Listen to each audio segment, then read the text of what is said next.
Olá, bem-vindo ao podcast Horizonte Espírita. O podcast para quem pensa fora da caixa, num bate-papo que vai desde Kardec até a atualidade. Seja muito bem-vindo, seja muito bem-vinda. Aqui comigo, o Horizonte Rodrigo Faria. Saudações a todos. Saudações. Também o outro Horizonte, Eric Pacheco. Oi, então vamos a mais um podcast. Perfeito. E a nossa Horizonte, Litsa Amorim. Oi, pessoal. Muito alegre de estar aqui, ainda mais que hoje temos entrevista. Sim, eu, a Mini Horizonte, Kátia Pelli, vou dando o nosso boa noite para os nossos convidados mais do que especiais, né? Eu vou começar aqui chamando a Jacira Jacinto da Silva. Oi, Jacira, boa noite. Oi, Kátia. Oi, Rodrigo. Oi, Eric. Oi, Litsa. Boa noite a vocês, aos ouvintes. É uma alegria imensa para nós estar aqui com vocês nesta noite. A alegria com certeza é nossa, mas é sempre muito bom poder trocar grandes conhecimentos e experiências. E também conosco outro convidado mais do que especial, Mauro de Mesquita Espínola. Seja bem-vindo, Mauro. Muito obrigado, Kátia. Muito obrigado também, Rodrigo, Eric, Litsa, pelo convite. É uma satisfação. Eu vou começar dizendo quem são esses dois muito brevemente, porque, na verdade, quem vai contar pra gente quem eles são eles mesmos, né? Como de costume aqui no nosso podcast, a própria pessoa se apresenta. Mas, como introdução, eu vou dizer, a Jacira e o Mauro fazem parte da CEPA Internacional, que é uma associação espírita internacional. A Jacira está presidente, né, Jacira? Isso mesmo, Kátia. Em 2016, no congresso que aconteceu em Rosário, na Argentina, eu fui eleita presidenta da CEPA. Foi nessa ocasião também que nós mudamos o estatuto e mudamos, inclusive, a denominação. Até então, essa organização se chamava CEPA, Confederação Espírita Pan-Americana. Nesse congresso, nós mudamos para a Associação Espírita Internacional. No correr da nossa conversa, posso explicar melhor por que fizemos essa mudança. Opa, com certeza a gente vai querer saber, sim. E também o Mauro, ele é diretor administrativo da CEPA, né, Mauro? Exato, Kátia. E a nossa atividade na CEPA abarca países tanto da América quanto da Europa, atualmente. Por isso, a gente está muito assim, ativo no sentido de divulgar o espiritismo em todo o mundo. Então vamos lá. A curiosidade é grande, nós queremos nos enfronhar mais a respeito da CEPA, da Associação Espírita Internacional, ou Associação Espírita Internacional, ou International Spirit Association. Não é assim que está lá no site? Jacira, conta um pouco para a gente sobre você. Bom, pessoal, eu estava conversando aqui previamente com o Eric, estava dizendo a ele que eu sou espírita de nascimento. Quando nasci, meus pais já eram espírita, então desde que me entendo por gente, eu vou ao centro espírita. Claro que teve grandes mudanças na minha trajetória espírita, né? Quando eu era criança, eu ia ao catecismo espírita. Depois participei do movimento juvenil, participava da mocidade, fiz curso de dirigente de mocidade espírita, e sempre no movimento espírita, sempre estudando, fazendo palestras em centro espírita, ajudando a organizar o centro. E teve uma época, já na idade adulta, que eu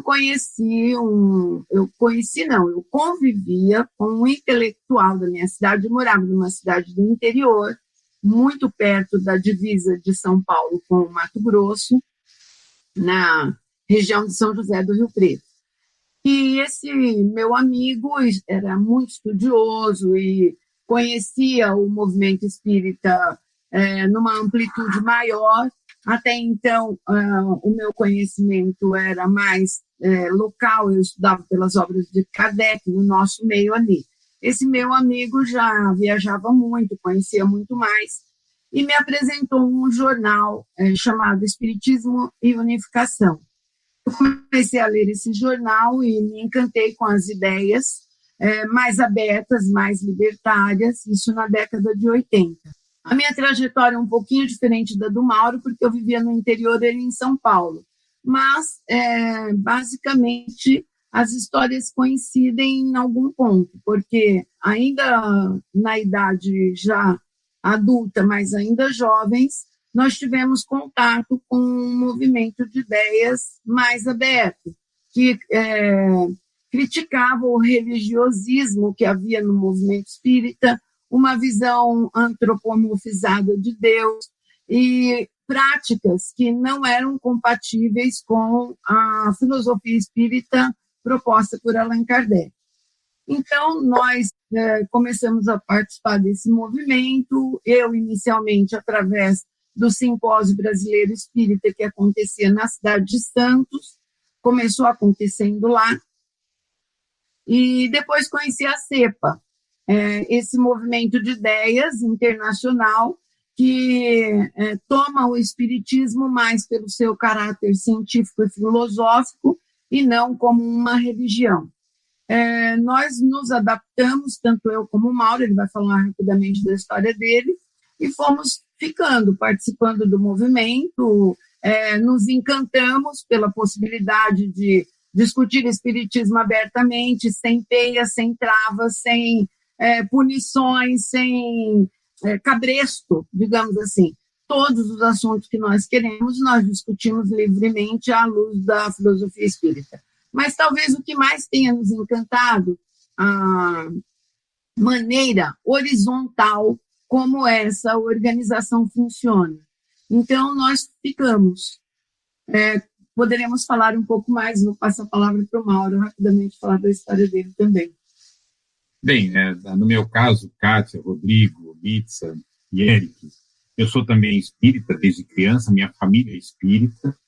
O meu pai, seu Geraldo, é vivo, tem 94 anos, e até muito pouco tempo participava ativamente das atividades do centro. Então, eu tive essa satisfação de conhecer o espiritismo muito jovem. E ainda jovem, participei do movimento de mocidades na cidade de São Paulo, fui presidente de uma confraternização chamada Comecap, e fui dirigente de mocidades aqui na cidade de São Paulo.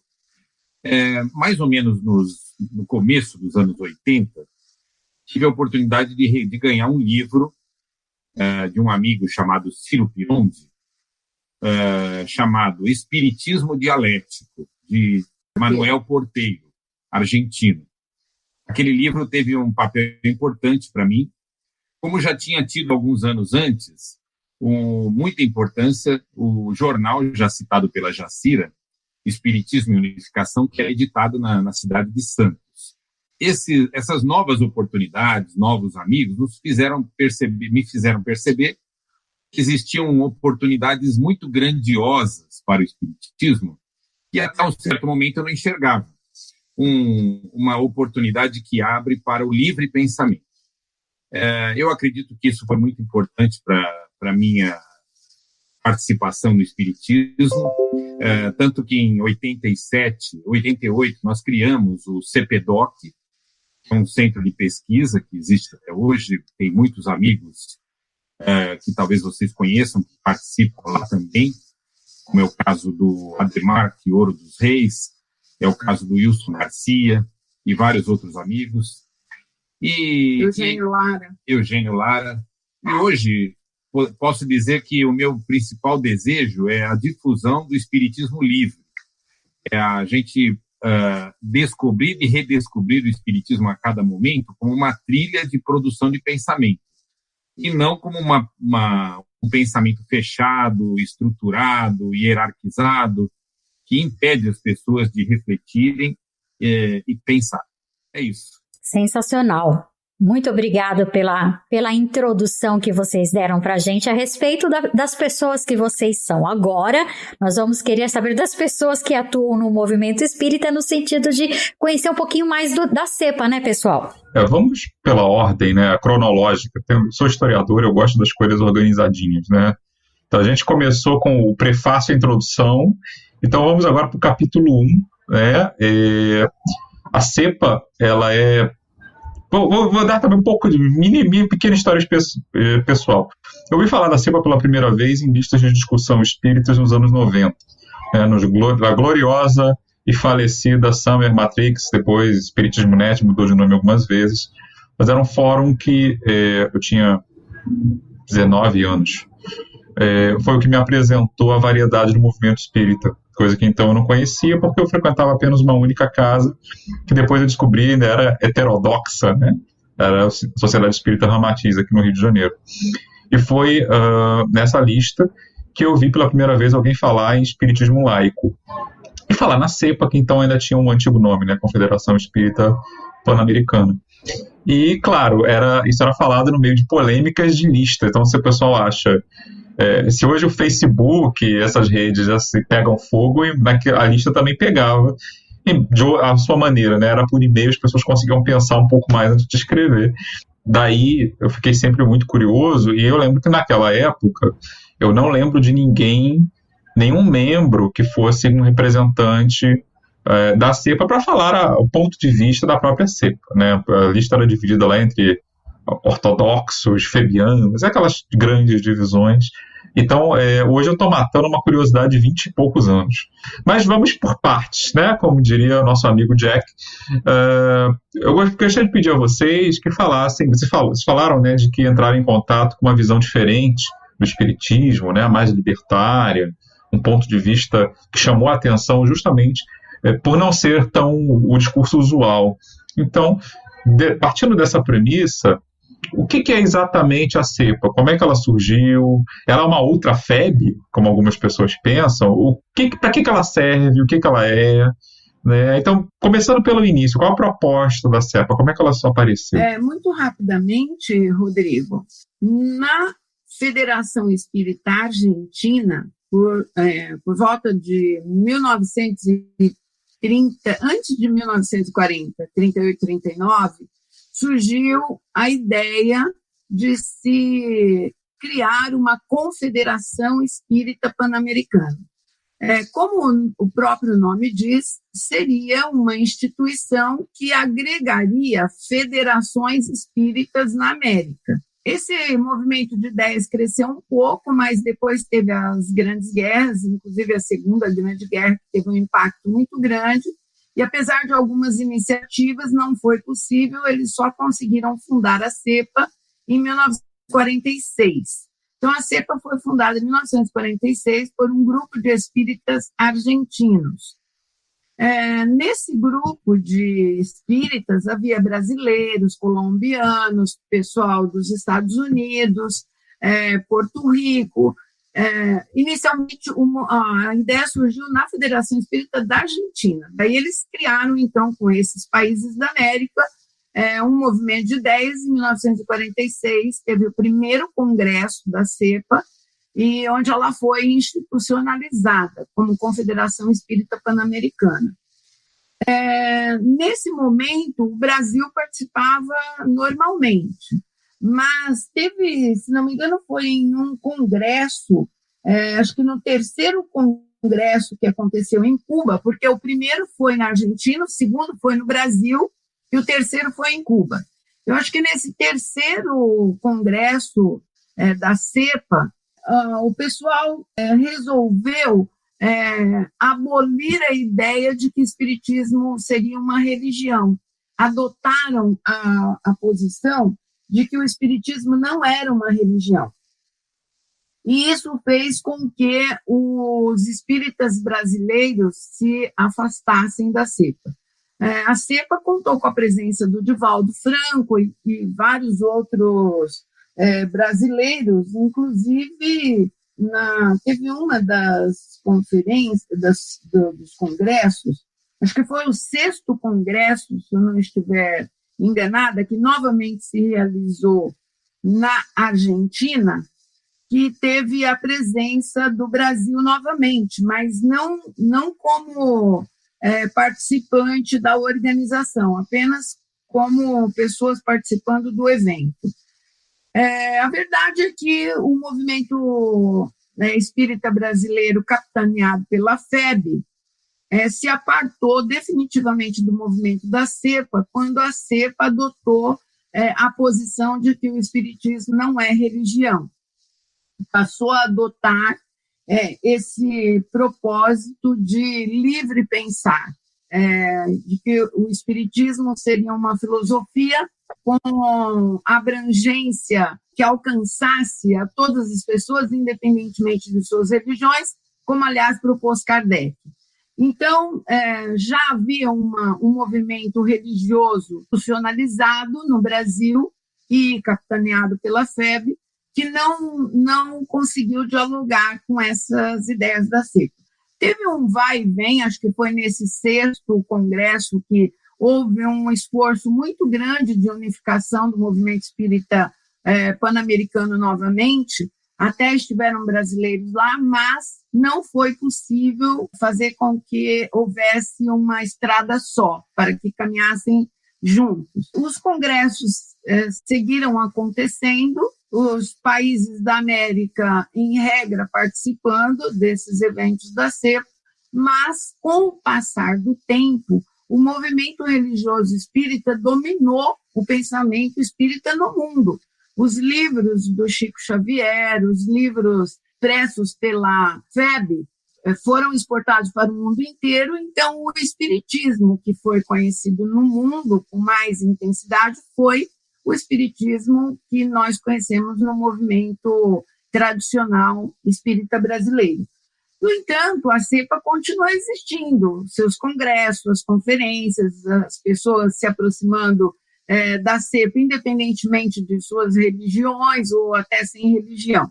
Por volta dos anos 90, assumiu a presidência da CEPA um psicólogo espírita chamado John Aispurua, que é muito conhecido no Brasil, porque a partir do momento que ele assumiu a presidência da CEPA, ele começou a visitar muito o Brasil, a conhecer as instituições com as quais ele já dialogava por carta, na época, e difundir o pensamento da CEPA no Brasil. Então, começou novamente a crescer essa adesão no Brasil à CEPA, a partir desse movimento do John Aispurua, que viajou pelo Brasil, visitou muitos amigos que ele conhecia apenas por correspondência, e aí, então, foi nesse momento que nós nos aproximamos da CEPA.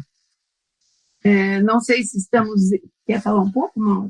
Só comentar que, a partir daí, a CEPA começou a se constituir cada vez mais, Rodrigo, como um movimento de ideias.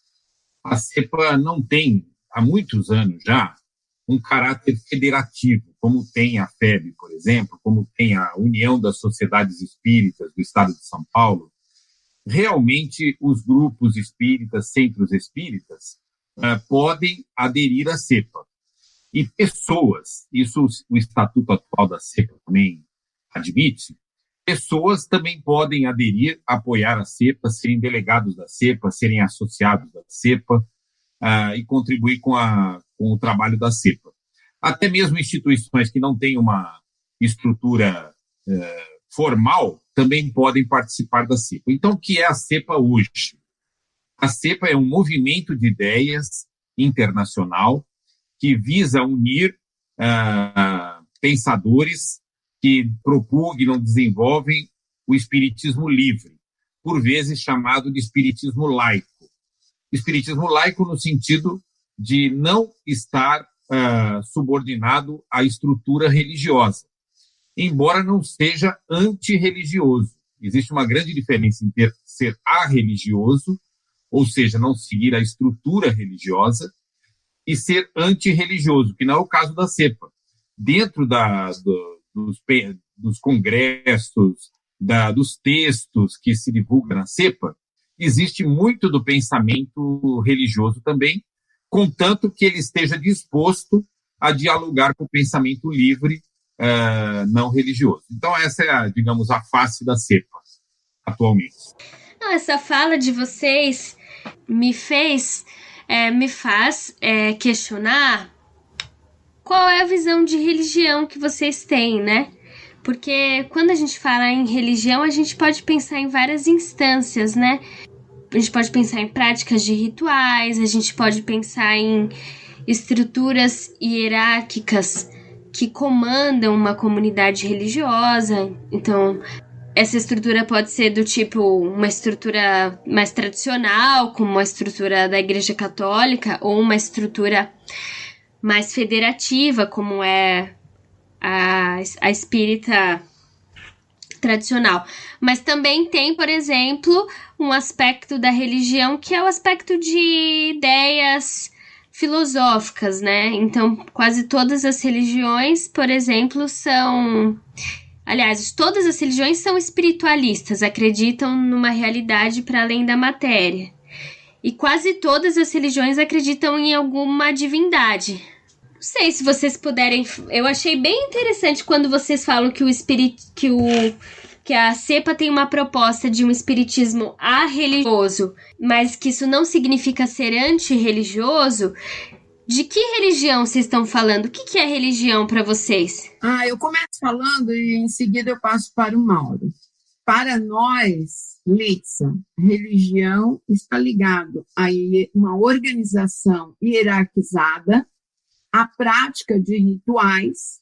Religião, como o próprio Kardec disse, quando ele queria diferenciar o espiritismo da religião, ele falava que não tinha sócio, não tinha rituais, não tinha sacramentos, etc. Mas, principalmente, a religião ela se configura por um sistema hierarquizado de poder. É claro que todas as organizações, toda filosofia, todo movimento de ideias filosófico, religioso, qual seja, tem a sua organização política. Agora, a forma como essa organização se apresenta é que define se é um movimento hierarquizado, ou vertical, ou um movimento de ideias horizontal. Os princípios que norteiam o espiritismo que nós estudamos são os mesmos, evidentemente, porque nós estudamos o espiritismo. Nós não estamos estudando outra filosofia, nós estamos estudando a filosofia espírita, tentando praticar, tentando conhecer melhor, tentando colocar nas nossas vidas. E o Jonas Puro, que citei agora há pouco, nessas passagens que ele fez pelo Brasil, ele falava muito a respeito disso, que era lamentável essa separação, essa desunião que o movimento religioso espírita brasileiro nos impôs, nos alijando dos encontros, não permitindo que nós participássemos dos encontros espíritas, porque nós poderíamos valorizar aquilo que nos une e não o que nos diferencia, porque tudo o mais nos une. O que nos diferencia é a visão de espiritismo como religião ou como uma filosofia que pode servir, inclusive, às religiões. Eu vou deixar o Mauro falar um pouquinho e a gente vai ter mais oportunidades. Então, Lita, na verdade, tem muitos amigos que conversam com a gente e que nos ensinam, com os quais aprendemos também, e que são defensores da visão religiosa do espiritismo.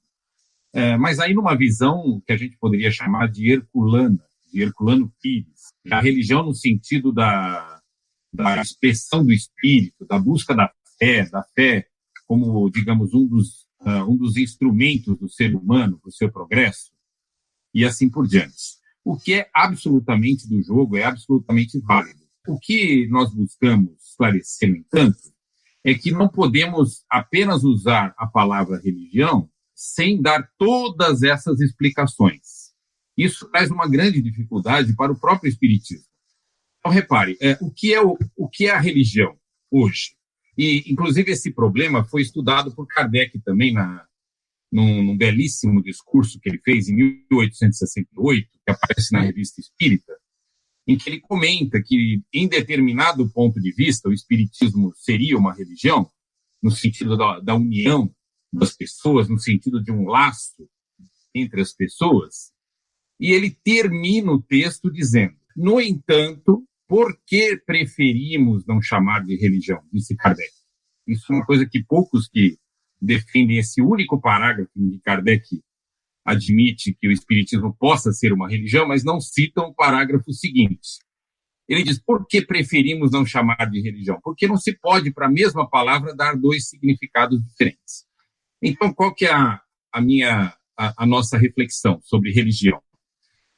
É do jogo, a questão da fé está presente no espiritismo, mas nós preferimos não abordar o espiritismo sob as amarras religiosas, porque junto com a religião vem não só a questão da hierarquia dos rituais, que a Jacira já citou, mas um conjunto de ideias que dominaram o pensamento espírita brasileiro, principalmente através da literatura de Chico Xavier. Exemplo desses pensamentos estritamente religiosos e não baseados na razão. A ideia de que o espiritismo tudo explica. Inclusive, essa frase é utilizada pelos dirigentes, oradores espíritas. A razão nos diz que o espiritismo, como qualquer filosofia, qualquer pensamento, não explica tudo. Essa mesma ideia, por exemplo, que permite que uma comunicação mediúnica se difunda dizendo que a pandemia é uma punição para um conjunto de espíritos e que vai permitir uma limpeza da Terra, por exemplo. Isso fere totalmente a razão e, de maneira alguma, poderia ser divulgado como uma ideia espírita. Também faz parte do pensamento religioso espírita cristão a ideia de que a reencarnação está voltada para estabelecer para nós provas e expiações pré-programadas e impostas. Isso também fere a razão, isso também não é o pensamento original de Kardec, e foi apenas uma adaptação, vamos chamar assim, que os espíritas brasileiros e religiosos fizeram para adaptar o espiritismo ao pensamento cristão. Então, só para tentar resumir a ideia, não só a ideia original que a palavra religião traz para qualquer pessoa que saiba o que é uma religião, mas também aí um conjunto de ideias que permeiam o espiritismo religioso e que nós precisamos rediscutir, reavaliar, porque não estão na base do pensamento espírita. Então é essa questão que a gente propõe, Lídia, na discussão da religião. Se me permite mais uma palavrinha, Lídia, o Mauro entrou aqui em alguns detalhes, mas eu queria passar a vocês a ideia de que o pensamento genuinamente espírita não se compactua com a ideia fundamentalista religiosa. Não há coerência. O que nós vemos no sumo, digamos assim, da filosofia espírita é uma proposta autoritária, que a gente possa conviver, porque a diversidade ensina. Que predomina no pensamento religioso é a ideia da verdade absoluta, e é isso que dificulta o diálogo. A dialética não se concreta justamente por conta dessa dificuldade imposta pelo pensamento fundamentalista religioso. Só para te dar um único exemplo, para ficarmos em um único exemplo, lá na década de 80, quando eu tive contato com esse jornal Espiritismo Unificação, eu fiquei, eu lia extasiada, embebecida, eu queria mais, toda vez que eu recebia o exemplar do jornal, e passei a ler os livros escritos pelo psicólogo espírita chamado Jaci Regis. Para mim, que vinha do movimento religioso, que nasci num lar religiosíssimo, meu pai era fanático, religioso espírita fanático. Quando eu tive contato com as obras do Jaci Regis, eu renasci, foi um divisor de águas na minha vida. Eu digo para todo mundo, existe a Jacira antes do Jaci e a outra depois dele, com todas as consequências que aquilo trouxe para a minha vida, inclusive pessoais, que eu saí de um buraco, fui fazer uma faculdade de Direito, me tornei juíza de Direito, eu me transcendo. Então, o que isso nos lembra? Né? Não precisamos pensar muito para a gente saber a que isso nos remete. Tendo em vista essas considerações de vocês sobre... Vocês fazem uma espécie de... Vocês fazem uma polaridade entre o que seria um espiritismo fundamentalista e o que seria um espiritismo livre ou espiritismo laico, que seria a proposta da cepa. A minha pergunta é como vocês enxergam o papel de Kardec no espiritismo? Quem é o Kardec para a cepa? Como que o espiritismo laico se relaciona com as obras de Kardec e como que essa relação seria diferente de uma leitura fundamentalista do espiritismo? E aí vocês podem também, agora ou depois, mas o Rodrigo já tinha desejado perguntar, como é que vocês veem a questão da produção mediúnica dos médiuns brasileiros, né? Chico Xavier e todos que vieram depois, como é que vocês se relacionam com essas obras? Não sei, é uma pergunta meio grande, né? Se vocês quiserem, vocês podem responder só do Kardec, depois a gente fala dos médiuns brasileiros. Eu vou tentar resumir aqui sobre Kardec, o Mauro pode emendar e falar um pouco também das obras mediúnicas. Uma vez, um dirigente de um centro espírita, sabendo que eu estava me aproximando da cepa, disse assim para mim: Jacira, o espiritismo não é uma religião, ele é a religião. É uma doutrina divina revelada pelos espíritos como o Consolador prometido por Jesus. Não há na Terra quem possa atualizar o espiritismo, porque ele é uma obra divina. Então, eu fiz essa introdução para dizer que Kardec, para nós, é a bússola. Nós estudamos pelo espiritismo forjado nos livros de Allan Kardec, genuinamente kardecista. Agora, nós precisamos interpretar a filosofia espírita que se extrai desse conjunto de obras deixadas por Allan Kardec, da pessoa do homem Allan Kardec, que antes já tinha uma trajetória maravilhosa como pedagogo, e que conheceu os fenômenos, quis estudar, quis entender, quis interpretar, e a partir daí fundou uma filosofia. Ele não é um mero codificador dos espíritos. A filosofia espírita foi construída por Allan Kardec a partir do contato que ele teve com os espíritos. É assim que nós vemos o papel do Kardec, de um investigador iluminado, um homem inteligentíssimo, que soube explorar de forma científica um fenômeno com o qual ele se deparou, mas que era um homem do seu tempo. Nós temos que estudar tudo o que tem nas obras do Allan Kardec, contextualizando aquela obra. Nós não podemos hoje admitir que, para o espiritismo, o padrão de beleza é o branco, porque isso está escrito em uma obra de Kardec, ou que os planetas giram em forma circular em torno do Sol, porque isso está escrito numa obra de Kardec. O Kardec construiu a filosofia espírita com o conhecimento do seu tempo. Ele era um sujeito intelectual, conhecedor da ciência, tanto que, na segunda edição do Livro dos Espíritos, ele adaptou a edição, modificou completamente. Por quê? Porque ele estava antenado com o seu tempo, com a ciência, inclusive. Complementando, Litsa, talvez a palavra mais adequada para entendermos o papel de Kardec é de que ele é a referência essencial para o espiritismo. Como Freud é para a psicanálise, como Marx é para as ciências sociais, e como alguns cientistas são para a física, para a química, e assim por diante.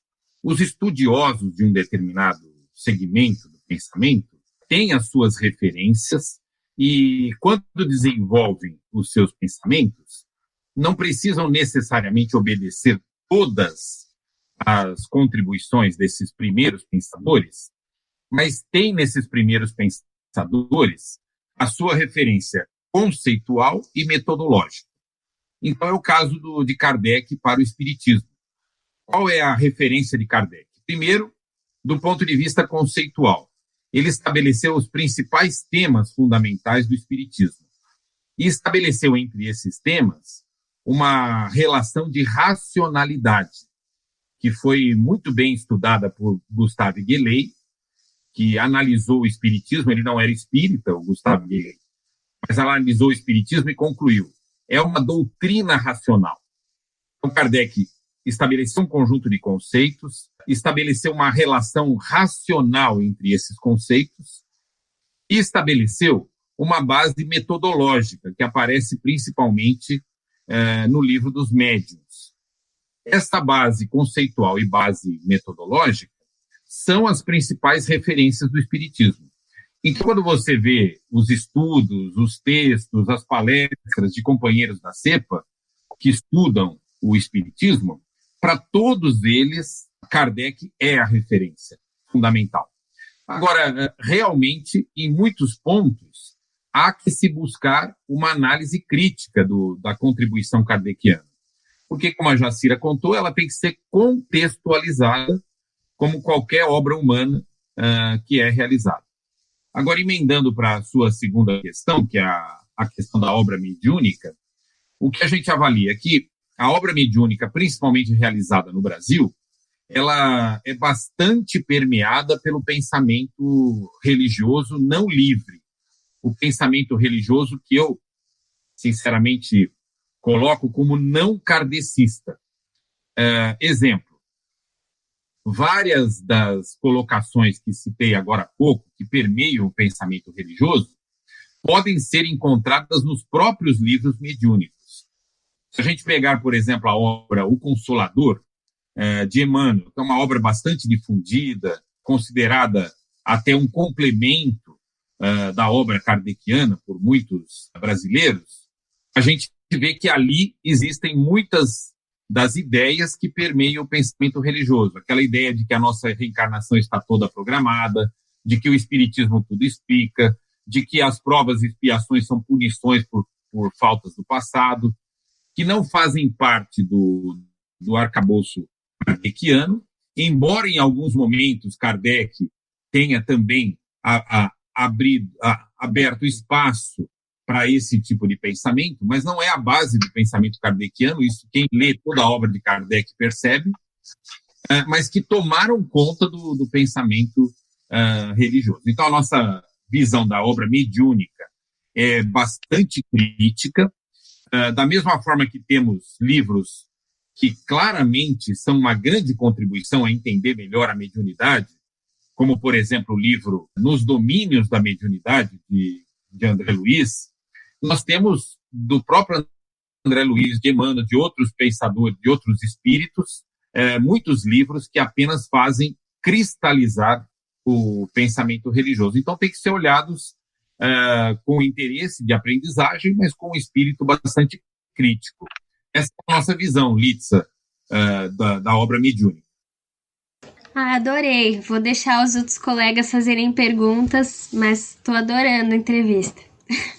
Acho que o entrevistador não podia falar essas coisas, lógico, né? Que pode, lógico mas que tudo bem, pode. Né? É sensacional. Linda, a sua forma de perguntar está sendo muito carinhosa. Isso. Vamos ao Eric. Tá com você, Eric. Eu só queria perguntar para o público que quer conhecer o pensamento da CEPA, queria perguntar como vocês encaram, né, a questão do aspecto cristão. A CEPA vê no Espiritismo um aspecto cristão, como se relaciona com isso? Vocês já explicaram a questão do aspecto religioso, né? Mas como a CEPA vê o aspecto cristão Eric, da moral cristã? Eu vou deixar o Mauro responder essa pergunta, porque ele tem uma história interessante sobre esse assunto. Vai lá, Mauro. A história que a Jacira gosta que eu conte é o seguinte: quando eu era estudante de engenharia, eu estudei no ITA, e tive um colega. Lá no ITA a gente tem muito convívio com os colegas, a gente mora junto, né, lá em São José dos Campos. E tive um colega muito católico fervoroso, dedicado, e, por sinal, depois que se formou, trabalhou 1 ano e meio como engenheiro e depois se tornou realmente um padre e hoje, já há muitos anos, é bispo da Igreja Católica. um grande amigo. Secretário da CNBB. Ele foi secretário-geral da CNBB, enfim, se dedicou à vida eclesiástica. E é um grande amigo, também um grande filósofo e pensador, o meu amigo Lara. Bom, o que aconteceu nessa conversa que me chocou na época, porque na época eu não tinha a mínima ideia de que havia uma outra visão do espiritismo. Nessa conversa ele me disse, Spínola, que era o nome que ele me chamava, Spínola, eu considero que o espiritismo não é cristão, disse ele. E eu disse, mas como que você pode afirmar uma coisa dessas? Ele disse, é muito simples, o cristianismo está fundado na ressurreição de Cristo. Cristo ressurgiu para salvar a humanidade. O espiritismo não acredita na ressurreição e, portanto, o espiritismo não é cristão. E foi uma das primeiras pessoas, ainda estudantes, que me falou que o espiritismo não era cristão. Bom, depois descobrimos pessoas no próprio âmbito do espiritismo que tinham essa visão. E hoje, Eric, embora de maneira alguma proponha para você isso como uma verdade, como algo que eu pretenda sair com uma bandeira dizendo esta é a verdade final, etc., a minha visão pessoal e de vários amigos que participam da CEPA é de que o espiritismo não é cristão. Embora o próprio Kardec tenha tido bastante relação com o cristianismo desde a sua formação e também afirmou que o espírita cristão é aquele que cumpre todos os desígnios de uma pessoa de bem, além de ser espírita de coração.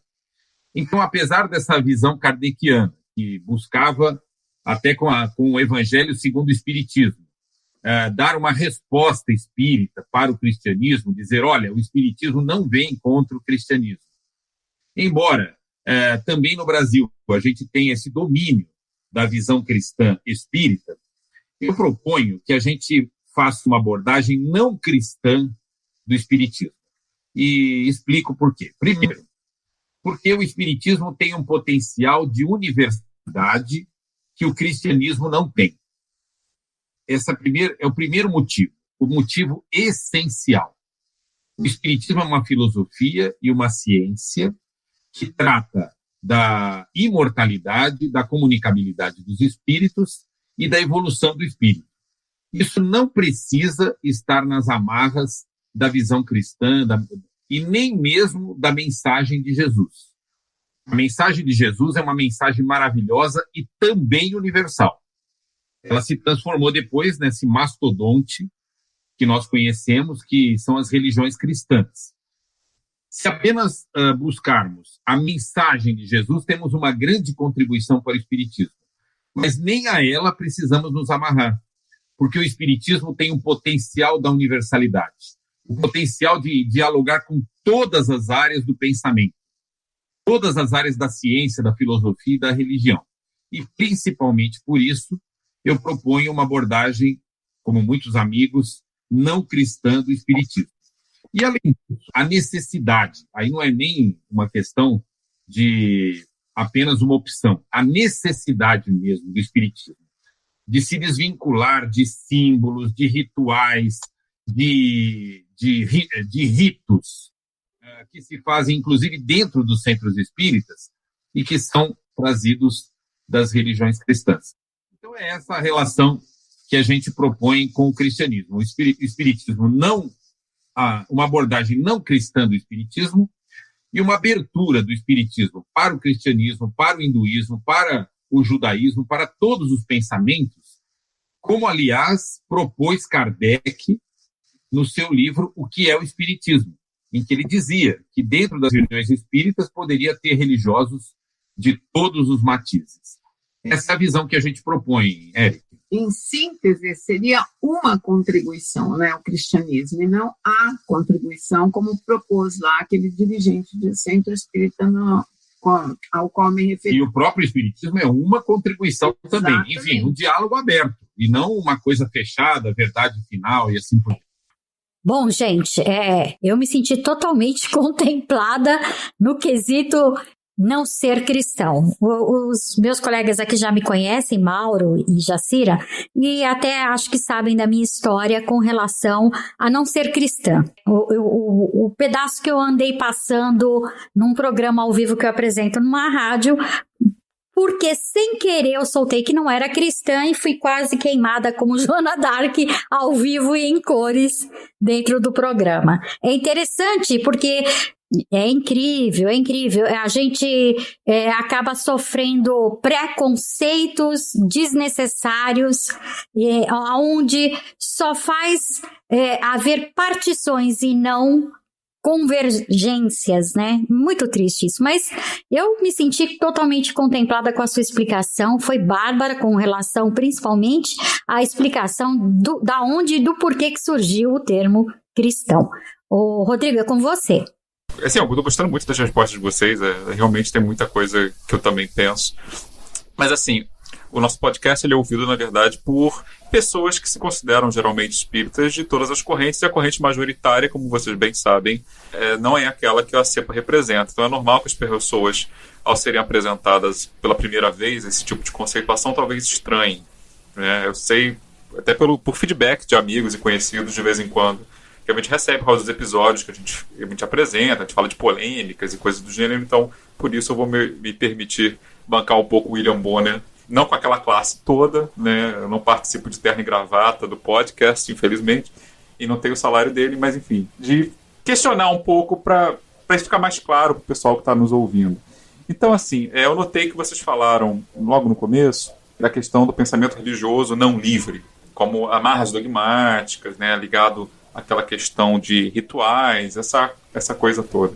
É um tema recorrente aqui nos nossos papos, porque eu dou algumas eletivas sobre religião lá na faculdade onde eu trabalho, e assim, eu sempre achei essa visão da religião como algo necessariamente amarrado, e quando eu leio isso em Kardec, uma coisa muito amarrada àquele contexto, né? As pessoas pensam muito a religião como a igreja católica, toda hierarquizada e tal. Então eu queria... mas acho que vocês acabaram antecipando, né? O que seria o pensamento religioso livre seria esse mais universal, menos amarrado. Mas aí eu pergunto a vocês, vocês falaram do potencial de universalidade que o espiritismo tem, né? E realmente o Kardec fala nisso o tempo todo, e é uma coisa muito importante, né? Ele diz isso de que um judeu, um muçulmano, qualquer um poderia, independentemente de crença, fazer parte do grupo espírita nessa visão de uma ciência, uma religião, um novo campo de conhecimento que estava sendo explorado. Mas aí, pergunto eu, né? O Eric antecipou um pouco isso, vocês também já falaram, mas que tipo de ciência ou filosofia racional tem entre seus pilares bibliográficos um livro como o Evangelho segundo o Espiritismo, em que, para além da questão de pegar os princípios cristãos, né, de pegar aquela parte que o Kardec dizia que ninguém discute, que é a parte moral, na verdade não é bem isso que ele faz no livro, né? Ali a gente encontra um pouco de diálogo com profecias, ali a gente encontra mensagens dos espíritos que são selecionados muitas vezes são de um teor profundamente emotivo. Não por acaso, eu não vi nenhuma pesquisa sobre isso, mas assim, informalmente, eu arrisco dizer que é o único livro de Kardec que os espíritas brasileiros definitivamente leem. Eles pulam a introdução, mas o resto geralmente é lido, né? A FEB até incentiva isso lá no culto do Evangelho no Lar, essas coisas. Acho que é o livro favorito de boa parte dos espíritas brasileiros, entre os de Kardec, sem dúvida, é esse, né? E justamente porque ele não fala apenas, não é um livro de teses tão somente, né? Ele é um livro que apela muito a sentimento, a consolação, fé, a todo esse arcabouço do imaginário cristão que já pré-existe. Então, a minha visão, o que eu pediria que vocês tentassem elaborar é o seguinte: se a proposta... É claro que o Kardec fala de ciência, fala de filosofia, mas ele depois comete, digamos assim, um livro como o Evangelho segundo o Espiritismo, que meio que deu o tom, né, do espiritismo brasileiro em grande parte.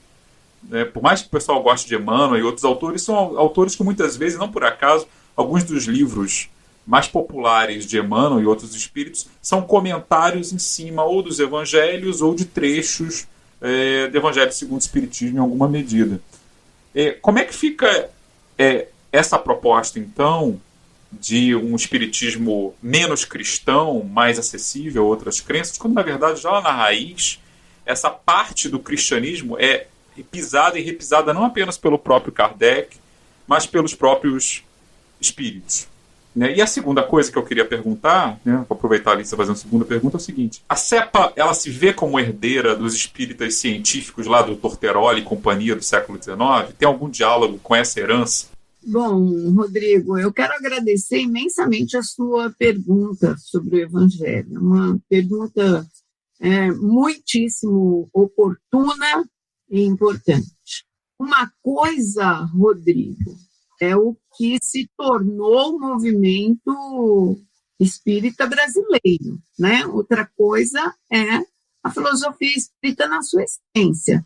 Vamos começar lendo um livro escrito por Allan Kardec, que se chama O que é o Espiritismo? Então, se eu quero saber o que uma coisa é, acho que a melhor forma de conhecer é perguntar ao seu autor. E o autor da filosofia espírita escreve um livro chamado O que é o Espiritismo, que os espíritas não leem. Bom, então, já temos aí um divisor de águas, porque se o movimento espírita brasileiro não lê o livro O que é o Espiritismo, é uma opção, nós temos que respeitar. Você deve ter acompanhado, é muito jovem, talvez não tenha acompanhado, mas você deve ter tomado conhecimento de uma pesquisa, Datafolha, de já uns 10 anos ou mais, que revelou a seguinte realidade brasileira.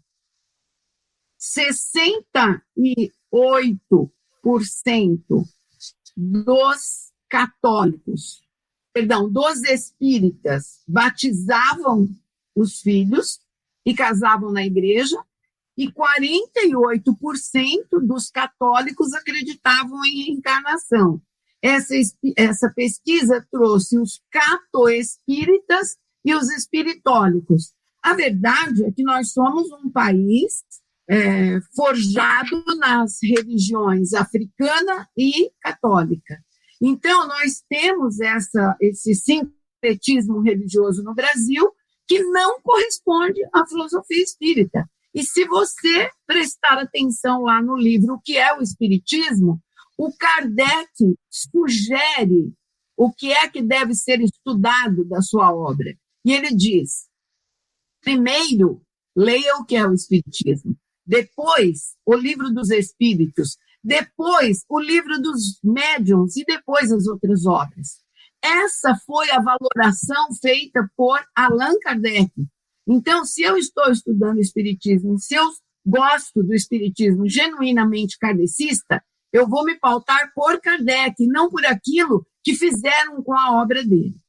Um outro aspecto dessa sua pergunta, Rodrigo, que eu gostaria muito de ressaltar é o seguinte. O meu pai, como eu disse, era um espírita fanático. E com o passar do tempo, estudando, porque meu pai, apesar de ser autodidata, semi-analfabeto, autodidata, ele estudava muito, estudou muito mais que muitos bacanas da nossa sociedade. Um dia ele disse para mim o seguinte, Jacira, quando fizer palestras em centro espírita, por favor, fale de espiritismo. Eleja temas da filosofia espírita, porque quem quiser ouvir o evangelho tem trocentas igrejas evangélicas para visitar. Se a pessoa vai ao centro espírita, ela está procurando espiritismo e não simplesmente evangelho, porque evangelho ela encontra em qualquer igreja evangélica.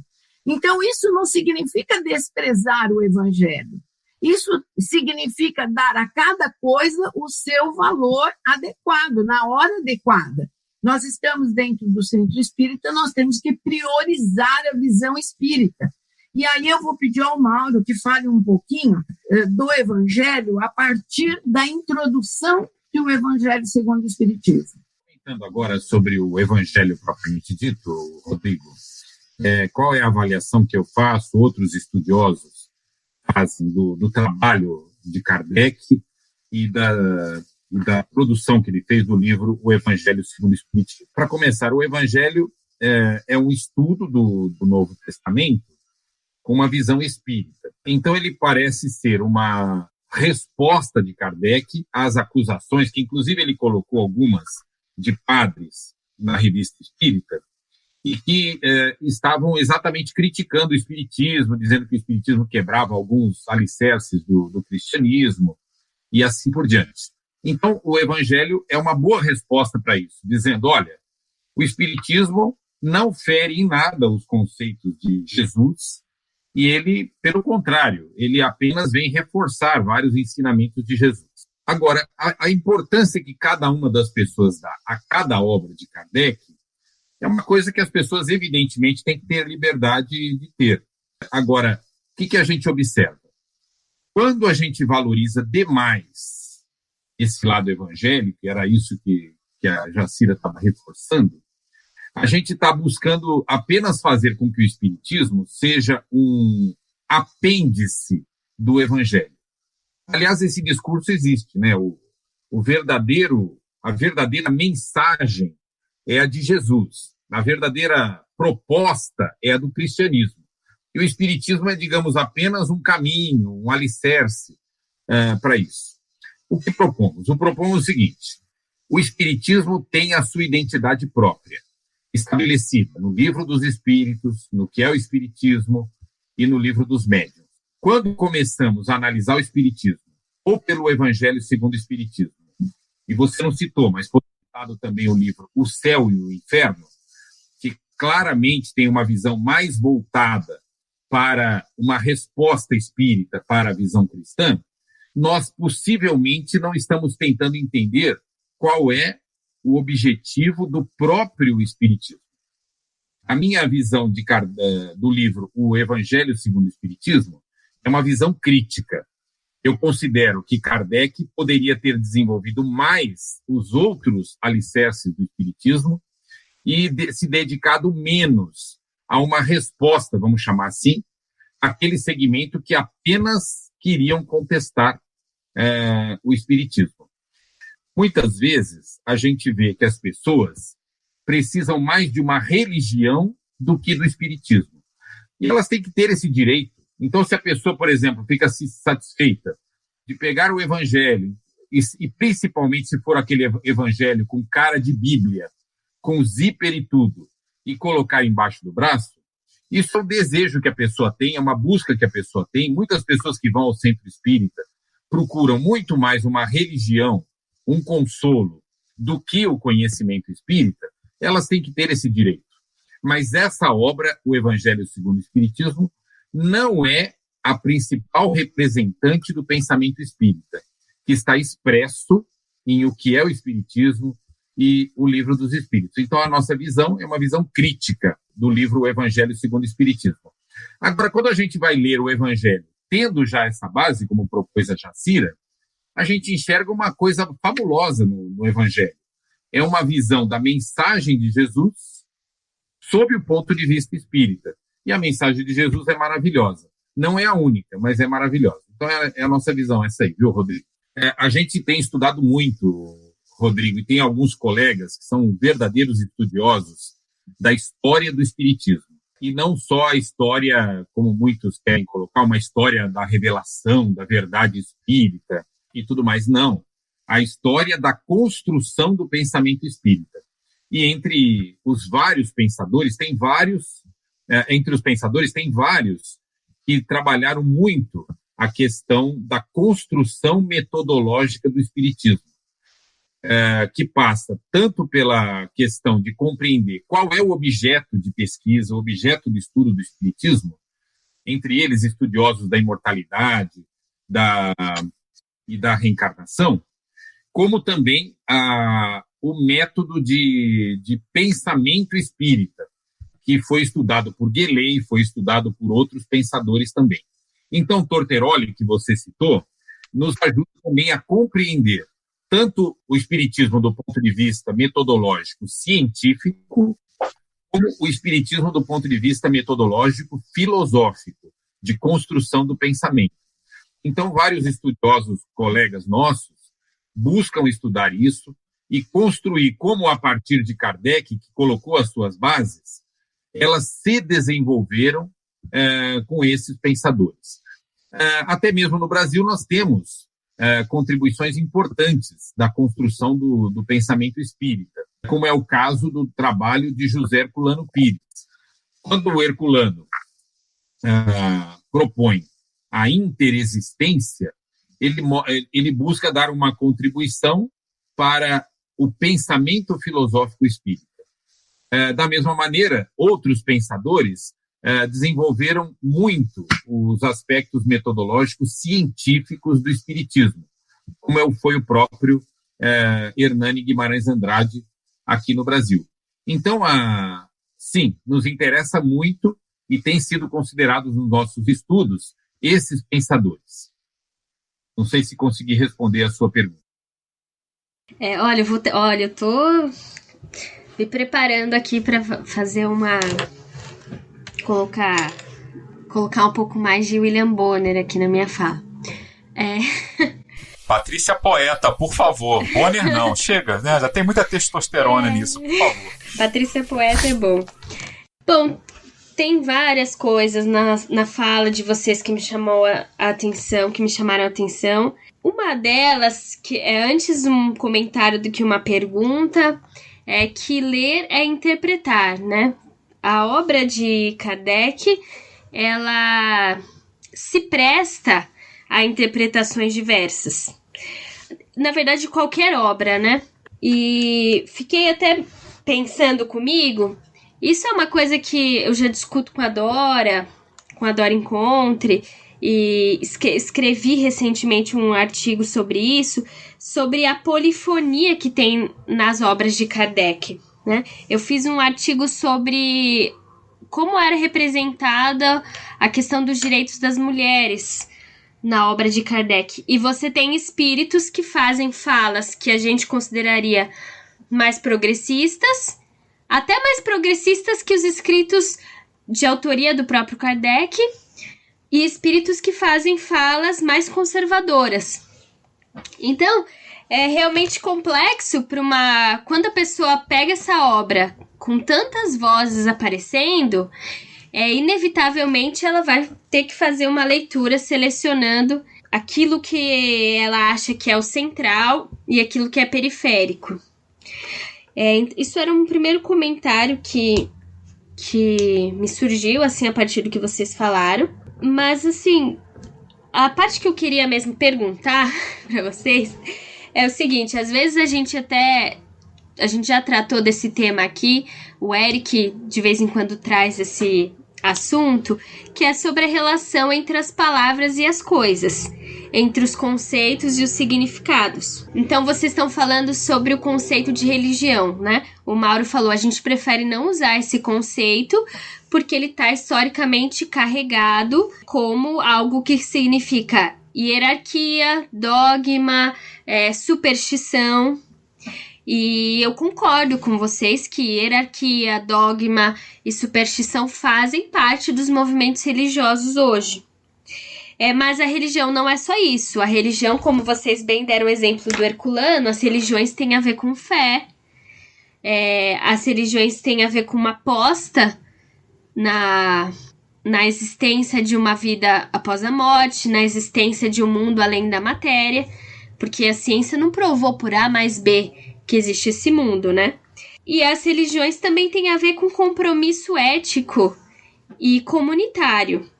Então, fico me perguntando o que é melhor que a gente faça, que a gente abandone o conceito ou que a gente reivindique o conceito, que a gente diga para as pessoas, olha, religião não é só isso, ou não precisa ser isso que vocês pensam que pode ser outra coisa. Isso não vale só para o conceito de religião, vale também para o conceito de cristianismo.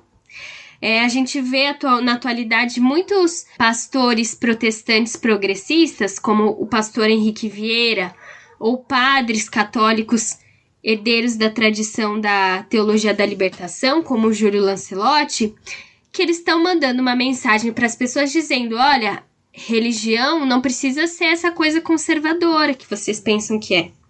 Aliás, cristianismo não precisa ser essa coisa conservadora.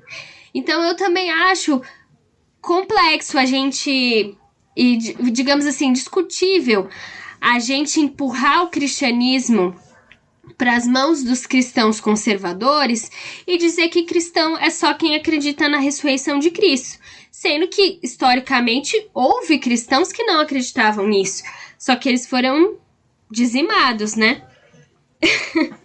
Então, no fundo, a minha pergunta era... Aí fiquei pensando se vocês aceitariam, se vocês usariam a ideia de que o espiritismo pode ser uma forma de espiritualidade. Essa é uma ideia defendida pela Dora Contre, né? O espiritismo não é uma religião institucionalizada, mas ele é uma forma de espiritualidade. Vocês concordam com essa ideia? Vocês... Enfim... Obrigada, Lídia. Obrigada pela pergunta. Eu começo falando, como nas outras vezes, e passo em seguida para o Mal. Antes de tudo, Lídia, talvez haja aí uma dificuldade realmente da religião. Acho que não dá para atrelar, muito pelo contrário. Infelizmente, a religião está repleta de posturas antiéticas. Nós poderíamos enumerar aí uma infinidade de representantes religiosos que abusam da sexualidade, abusam da questão econômica, abusam da fé das pessoas para praticar as piores atitudes. Então, em primeiro lugar, vede Jesus. Qual era a religião de Jesus? Jesus tinha uma religião. Jesus expulsou os mercadores do templo. Jesus foi assassinado porque ele afrontava a ordem instituída, e não porque ele aderiu à religião daquela época, daquele lugar, e foi um carneirinho lá submisso à autoridade eclesiástica. Então, acho que é perfeitamente compatível ter fé na gente, fé nos outros, fé no homem, fé em Deus, fé na possibilidade de contar com a ajuda dos nossos amigos encarnados e desencarnados, mas principalmente fé no homem, no ser humano. Isso não depende de religião.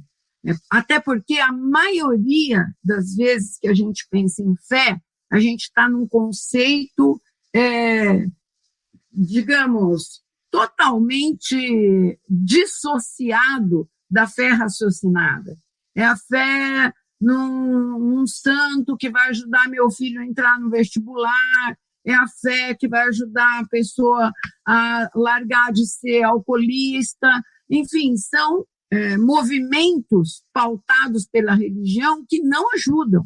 Nós estamos propondo com Kardec uma fé lastreada na razão. Eu penso, Lídia, que não é necessário ter uma religião para ter fé, para desejar o bem da nossa comunidade, para ser ético, para vivenciar as lições kardecistas que falam da verdadeira caridade. Veja a ideia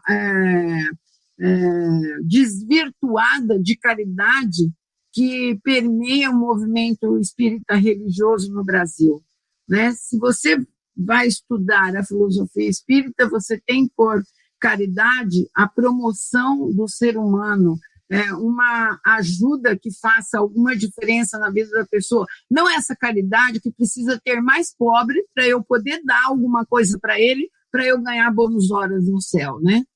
Depois do desencarne. E acho que nós não dependemos de nenhuma religião para nos pautar pelos exemplos de Jesus, de Gandhi, de Luther King, de uma infinidade de expoentes que passaram pela Terra e deixaram excelentes exemplos éticos para nós vivermos. Só complementando, Lídia, na verdade são opções, não é? Na verdade o que a gente propõe é a liberdade para as pessoas abordarem as questões da maneira como considerarem melhor. Realmente existe um apego muito grande à religião e ao cristianismo. Então, o que a gente propõe? Para nós, foi uma descoberta, principalmente depois que teve uma eleição na USE, em que teve uma disputa, a gente montou uma chapa para maior liberdade, para que pessoas religiosas e não religiosas pudessem participar da USE, e evidentemente perdemos por 63-13, foi um massacre, né? Foi um 7-1, porque ganhou a tese religiosa de que a USE deveria se manter como uma entidade religiosa. Desde aquele momento, o que aconteceu comigo, com várias pessoas que até fomos convidados a sair da USE? Eu tenho essa carta guardada com muita tristeza até hoje. É uma espécie de libertação. Libertação assim. Eu não tenho nenhuma obrigação, nenhuma necessidade pessoal de convencer ninguém, de convencer outra pessoa que esteja apegada à religião, de que ela deve tratar a religião de forma diferente, que religião não pode ter ritual, que a religião não pode ter isso, não pode ter aquilo, enfim, que nós temos uma religião diferente. Que ela gosta, né? Coisas que Porque são exatamente essas coisas que fazem os apegos das pessoas. Elas estão ligadas a isso. Eu acho que as pessoas têm que ter liberdade. Então, por exemplo, um grande amigo que morreu alguns anos atrás, chamado Amílcar Del Chiaro, claramente defendia a tese da religião espírita. E o Amílcar, que inclusive fez o prefácio do meu livro sobre o centro espírita, em que eu propunho uma estrutura de um centro diferente, um centro com outra visão, o Amílcar defendia ideias que eu assinava embaixo, sobre como deveria ser o espiritismo, como deveria ser o centro espírita. Ele considerava que era uma religião pelos mesmos motivos de Herculano, mesmo motivo de outros pensadores, como Humberto Mariotti, e assim por diante. São pessoas com que eu aprendo, que têm um pensamento muito avançado e que contribuem, sem dúvida, para o pensamento espírita. A nossa visão de desvínculo do espiritismo ao cristianismo é porque as bases do espiritismo não estão no cristianismo. O espiritismo não está limitado ao cristianismo, ao seu conjunto de estruturas, e nem mesmo poderia estar mais vinculado ao pensamento de Jesus. Teve muita base de Jesus no espiritismo, mas nem mesmo ao pensamento de Jesus ele está limitado. Então essa é a opção epistemológica, filosófica que a gente tem adotado, mas de maneira alguma tentando convencer uma outra pessoa de que ela não deve considerar o espiritismo uma religião, ou de que ela não deve ser religiosa, ou coisa do tipo. Apenas buscando um diálogo, tanto com esses segmentos do próprio movimento espírita, como com outros segmentos que buscam desenvolver o pensamento do ser humano, desenvolver a filosofia, desenvolver melhores ideias para a sociedade. Nessa abertura para outros segmentos, a gente descobre gente maravilhosa, de muita visão ética, e que muitas vezes não é espírita, não é religiosa, e busca contribuir com o pensamento. Então, apenas é uma opção de forma de tratar, Litsa, e que de maneira alguma busca convencer as outras pessoas para ter um pensamento diferente. É essa a nossa visão, ok? Obrigada, gente. Bom, falar uma fala pessoal e curta, né? Porque o tempo tá correndo. Não, achei muito interessante e também tô aprendendo bastante com vocês. E a única coisa que eu queria pontuar, na verdade, é que eu não quis dizer que a gente precisa ter religião para ter ética. Eu tava dizendo que quando vocês estavam tratando de religião, no começo da entrevista, vocês estavam enfocando os aspectos tipicamente tidos como negativos das religiões, superstição, dogma e hierarquia, mas que religião não necessariamente é só isso. Então, a gente sabe que houve grandes pessoas religiosas, e religião também é pensamento filosófico, também é fé.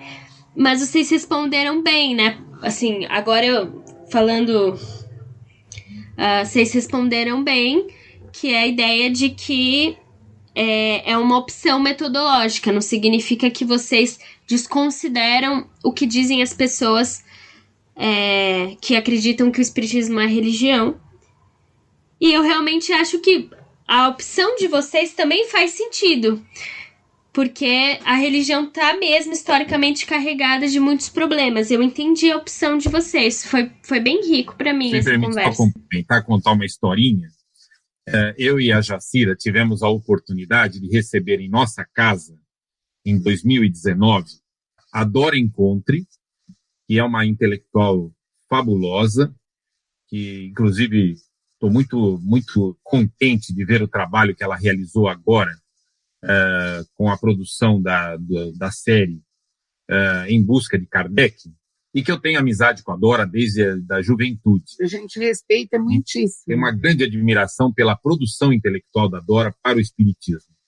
E reunimos na nossa casa, a pedido do John Aispurua, que, sem dúvida, é um dos grandes pensadores hoje do Espiritismo, defensor da visão não religiosa do Espiritismo, e outros colegas também, e um outro colega chamado Ademar Arquioro dos Reis, que é também participante da CEPA, um grande pensador espírita, foi ministro da Saúde brasileiro e assim por diante. Foi uma noite muito rica, que trouxe muito dessa conversa que temos aqui, que nós tivemos aqui de forma resumida, em que a gente percebeu que podemos conhecer muito mais, podemos contribuir muito mais com a abertura de ideias, mas principalmente buscando fazer com que o Espiritismo se desamarre de um conjunto de correntes que tentam colocar nele. Isso está no pensamento de Dora Encontre, isso está no pensamento de John Aispurua, isso está no pensamento de Manuel Porteiro e vários outros grandes pensadores. É assim que a gente tenta desenvolver as ideias, ok? Não, eu só lamento que vocês tenham sido expulsos da USE, fico tristíssima. Eu também não faço mais parte da USE de nada, só da BPE, mas mesmo assim, né, a gente fica triste por o movimento estar desse jeito. Ô, Litz, eu vou contar uma historinha bem rápida para você. No ano de 2000, nós realizamos um congresso espírita na cidade de Porto Alegre. E nós enviamos convite para todas as representações espíritas.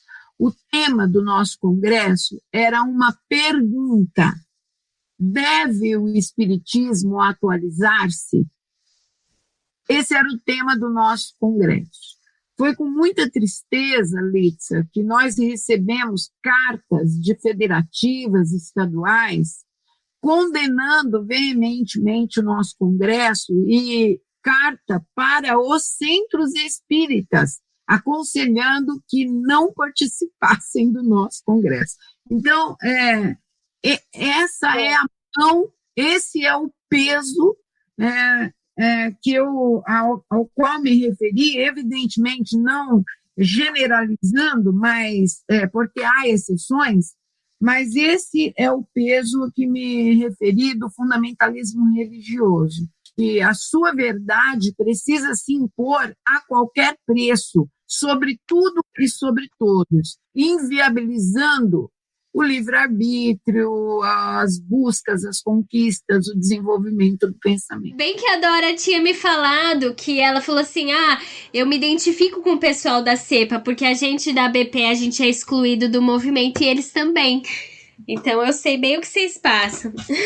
É bom esclarecer que nós não fazemos nenhuma exclusão, mas essas exclusões, em geral, vêm do espiritismo dogmático religioso. Talvez entendeu? O Mauro, que tem uma memória melhor que a minha, possa se recordar com precisão do evento. Mas houve um evento em São Paulo, esse evento foi realizado, se não me engano, eu não posso afirmar, mas me parece que foi pela USE.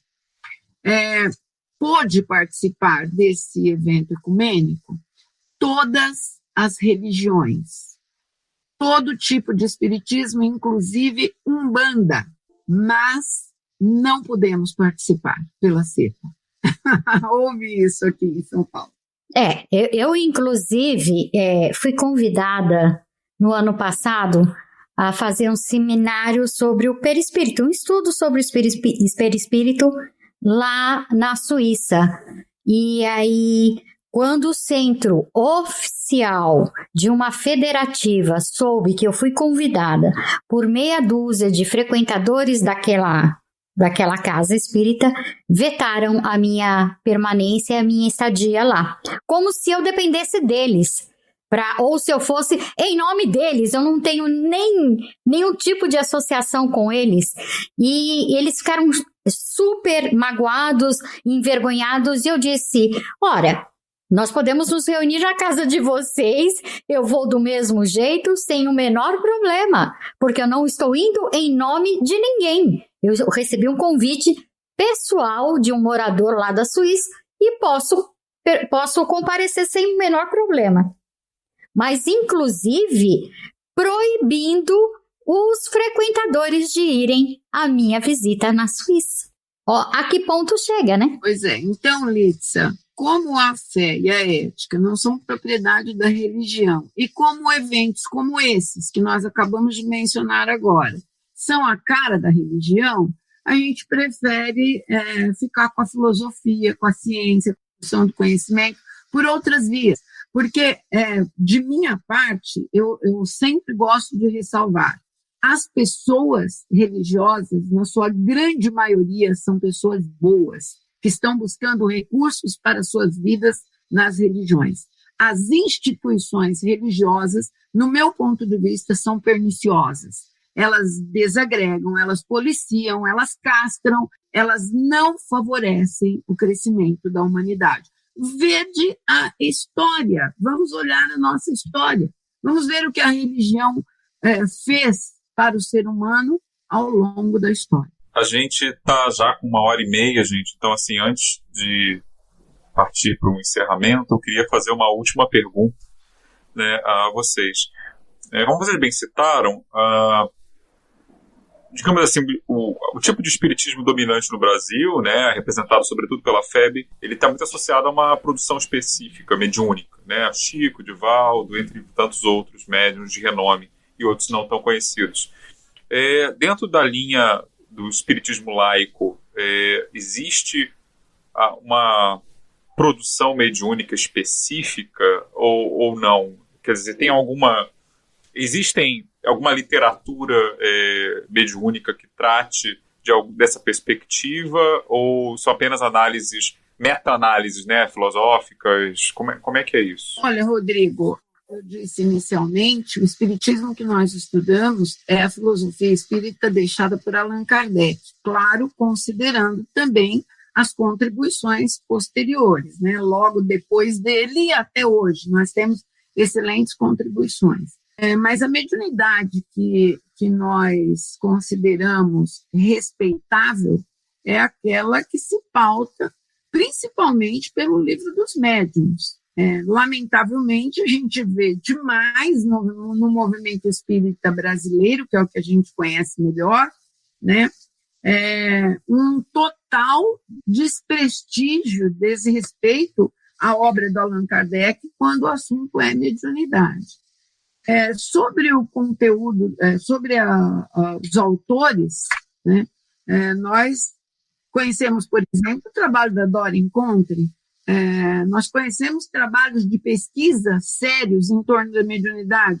Nós gostamos de algumas obras, o Mauro citou aqui, de André Luiz e tantos outros espíritos que, pelas mãos de Chico Xavier, deixaram a sua obra. Mas nós consideramos que tem também, e tem uma enxurrada de livros psicografados ou supostamente psicografados, porque não existe critério, né, não existe método, a pessoa diz que o livro é de autoria de um espírito, até porque assim favorece a venda, e dito pelo não dito, não existe nenhum critério de credenciamento dessa obra como uma obra mediúnica. Esse autor espírita do qual lhes falei, o Jaci Regis, quando ele publicou seu primeiro livro, ele teve uma dificuldade incrível, porque naquele tempo só se falava em livro mediúnico, e perguntaram para ele, pelo espírito de quem? Ele disse, o livro é meu, foi eu quem escreveu. Não, e o espírito sou eu, como se no movimento espírita não fosse possível, né, a pessoa assumir a autoria da sua obra. Hoje isso já não é mais tanto assim, né?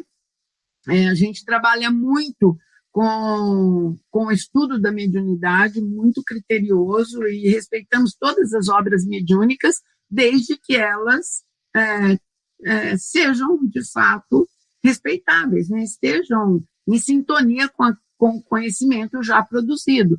Obra psicografada que destoe completamente do conhecimento que nós já desenvolvemos, nós, a humanidade, não pode ser parâmetro para a nossa vida, para a nossa cultura, enfim. Só complementando, Rodrigo, se a gente perguntar, tem uma produção mediúnica específica do movimento laico? Não existe.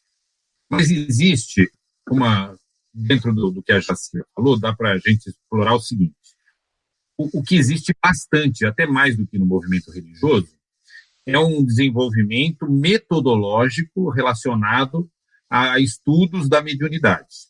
Um desenvolvimento metodológico relacionado a pesquisas baseadas na mediunidade. Então, a mediunidade não como um fenômeno espírita, mas como um fenômeno apenas. Da mesma maneira que... Natural, né? Da mesma maneira que a gente estuda outros fenômenos naturais à luz do espiritismo. Então, se a pergunta for, tem uma produção mediúnica específica laica? Não. Tem livros espíritas que os estudiosos não religiosos, livros mediúnicos que os estudiosos não religiosos consideram como livros importantes e relevantes? Tem.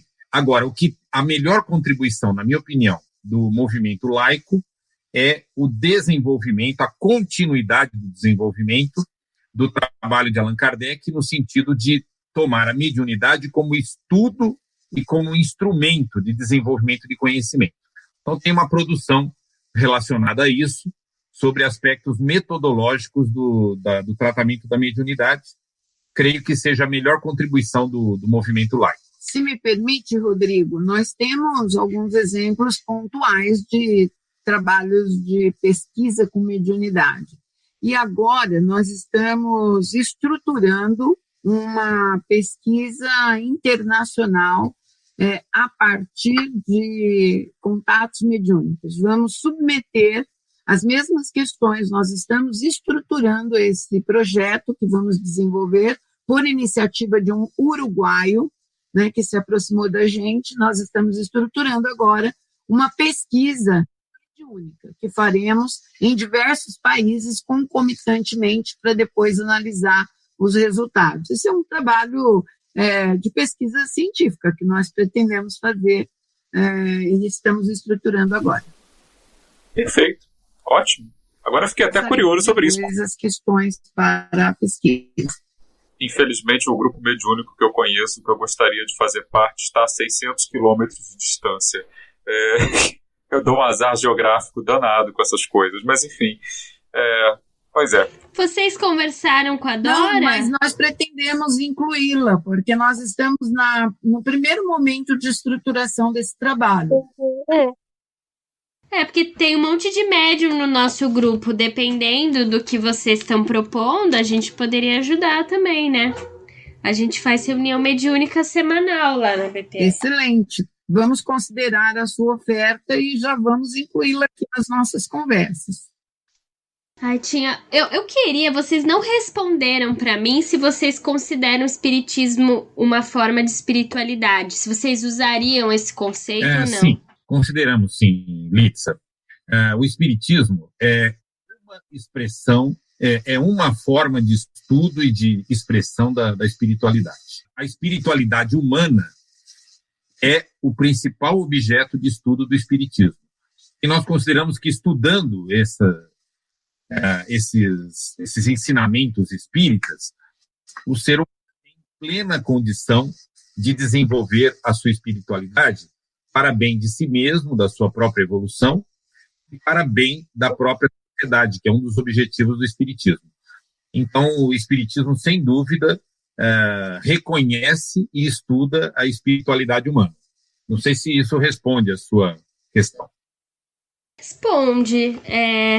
É que eu fiquei na dúvida que conceito, se você está falando espiritualidade como uma conexão com o além da matéria, é isso que você está entendendo? Como espiritualidade? A essência do ser humano. Então, o ser humano é espírito, acima de tudo. Então, reconhecer essa essência do ser humano é o papel do espiritismo. Compreender essa essência, compreender a origem e o destino dessa essência é o papel do espiritismo. Então, o espiritismo reconhece e estuda a espiritualidade humana. Entendi. Obrigadão, gente. Adorei a entrevista. Nós que agradecemos a oportunidade desse papo legal aqui. Estamos muito à vontade. Foi muito gostoso da nossa parte, viu? Gente, vocês gostariam de anunciar o site da CEPA para quem quiser começar a pesquisar, conhecer melhor? Pois não. O site da CEPA é CEPA Internacional, tudo junto. CEPA é CEPA. cepainternacional.org. Nós temos também o site da CEPA Brasil, que é, como a Jacira citou, o grupo de espíritas, amigos e delegados da CEPA no Brasil. A CEPA Brasil é cepabrasil.br. Então, na verdade, se você colocar CEPA Internacional na internet, você encontra o nosso portal. Nosso portal está passando por uma transição, mas dá para consultar nesse momento. Bom, Jacira e Mauro, nós só temos a agradecer essa oportunidade maravilhosa que tivemos nesse encontro para conhecermos mais intimamente vocês dois e tomarmos um conhecimento melhor dessa Associação Espírita Internacional, que é a CEPA. Nós agradecemos muitíssimo. Esperamos que as pessoas entrem no portal de vocês, conheçam a CEPA, destrichem todo o site, o portal e tirem de lá os melhores ensinamentos possíveis. Alguém quer fazer um tchau? Obrigada, pessoal. Espero que vocês tenham aproveitado e gostado tanto da entrevista quanto eu gostei. Um beijo. Obrigado pela audiência. Eu tenho certeza de que será um episódio muito instigante para todos. Então, até a próxima. Então, eu quero agradecer a Jacira, ao Mauro, a todos que ouviram o podcast e até uma próxima. E esse foi mais um podcast espírita. Contamos com vocês até o nosso próximo episódio. Beijos! Visite o nosso portal para ouvir outros episódios e conhecer os demais podcasts através do horizonteinfinito.com.br.